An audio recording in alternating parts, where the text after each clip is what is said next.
It's the first picture that I ever took in anger. It happens it was of myself in the dressing room in the Empire Theatre in Sydney. The dancers with the Royal Ballet all had cameras because we used to tour a lot and go to these exotic places, and I was the only one who didn't have a camera. So I went out and bought this camera. I think it was about £2 it cost me. I was hopeless at school. I was always bottom in the class. And it was there that they said to me, you probably couldn't even get a job as a road sweeper. The festival ballet used to go to schools and give demonstrations. So I got up and had a go. Sitting in the audience were all these dancing teachers, and afterwards one of them came up, would you like to be a dancer? And I thought, well, maybe it's better than being a road sweeper. So that's how it started. Eventually someone said to me, you should try and get into the Royal Ballet School. So I did an audition and I got in.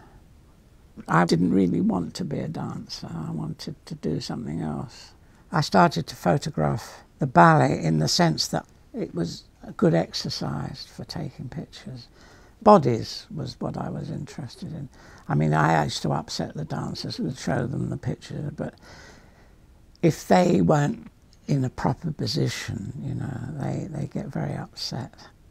The audience never really saw how much work a dancer did, but there was a lot of drama behind the performance. It's that discipline, and it's like being a nun in a monastery. I thought the ballet then was pure affectation to me, you know. A lot of the dancers didn't come from very posh backgrounds. A lot of them were sort of working class. That is the Kirov Ballet School in Leningrad. The Russians were very nervous about losing any more dancers, so they didn't want you to get too friendly with them. Nureyev had this amazing sort of animal magnetism. When he was on stage, you couldn't take your eyes off him. You know, he had that. He could draw you to him. This picture was taken in a pub in North End Road. It was a period of time in '66 that the celebrity thing, there was no paparazzi, there was no, not like there is today.